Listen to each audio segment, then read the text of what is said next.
It's finished here at the Laithwaite Community Stadium, Woking 2, Altrincham 1, and with Phil Parkinson. Phil, you've just said to me, how have we lost that one? Well, what's the answer to the question? Missed chances. That's the one that I would put it down to. And that's not to say our forwards weren't good today. They obviously were. They created so many great opportunities, but if you don't put them away, you're susceptible to counter-attacks, and unfortunately it's hurt us today. The lads give absolutely everything out there.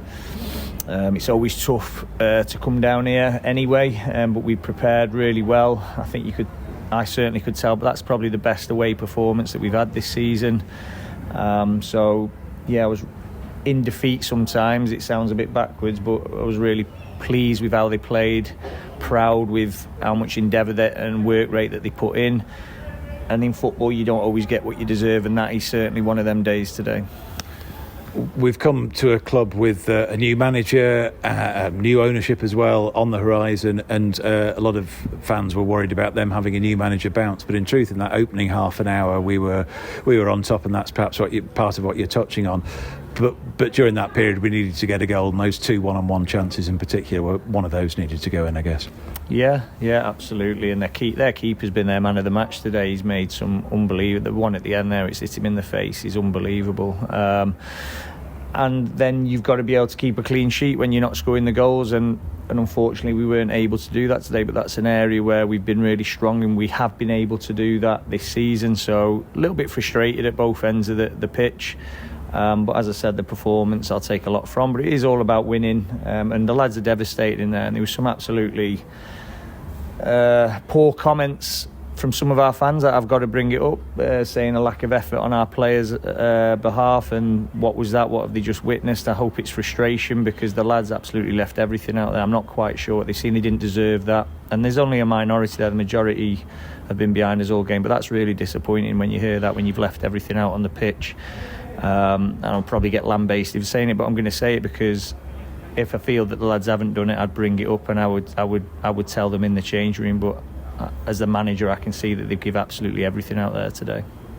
Yeah, we'll perhaps move on to that. The scenes at the end there, we noticed that in commentary that a few fans felt that they wanted to leave. But anyway, let's back to the game for a second. The game felt like we were on top. Then there was a period where it was pretty even through half time.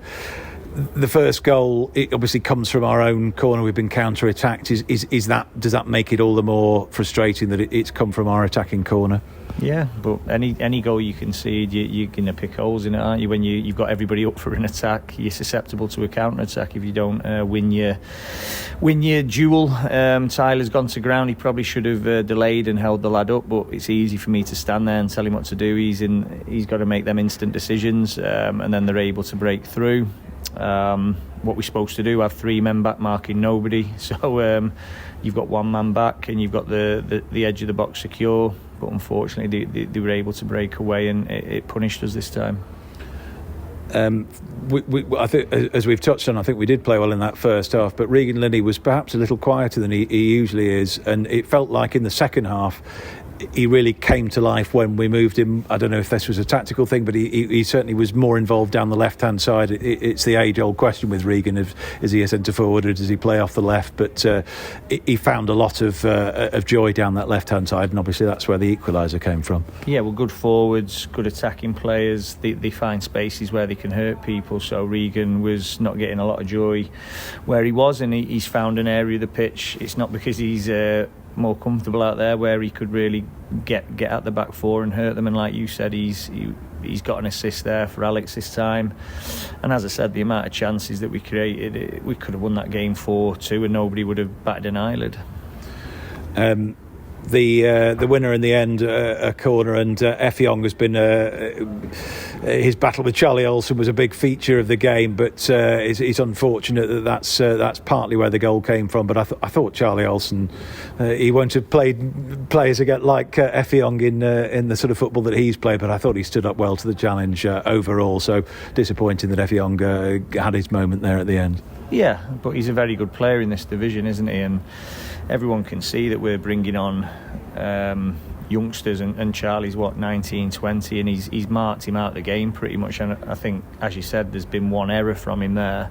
And when you've had a game the way we have, and you've missed the amount of chances that we have, them errors you always find are costly, and you kind of feel it in the game that you've had that many good chances. You're susceptible where they're going to get one or two. They've not had a lot of joy this season, have they? And obviously they've got good individual players that they're in a really, for me, with the squad that they've got, they're in a massively false position. Hence why the manager's lost the job, probably because they feel that they should be pushing up the other end of the table, because they've got players there that we certainly couldn't afford. So just going back to my original point of what we've got to bring on, we've got like Carell Redding, who, let's be honest, this season is a developmental player. Lucas Weaver's somebody who's coming in from loan. We were hoping to have like an Ollie Crankshaw, a Justin Amaluza, a Joe Nuttall, having that depth to really affect games. So our lads are churning out them performances every single week, and we're not able to change it much, which is good as well, because you want continuity, but you're always a little bit of tiredness or injury or fatigue away from not hitting the levels that you're capable of. So looking at Regan today, as you said, he looks a little bit quiet today. He's probably played more football than he's ever played, particularly at this level. So we've got to keep one eye on that as well, in terms of we've got what we've got, and the lads are doing exceptionally well. And I think that's why I took umbrance to the bit at the end there, because the lads give everything for that shirt, and I can hand on my heart say that I know that. If you can't see that, then I don't know what to say to you. All I can say is they're really disappointed with how they felt after the game, which frustrates me, because we have such a great relationship, and it stings when the lads have put a big shift in and they haven't got the credit they deserve.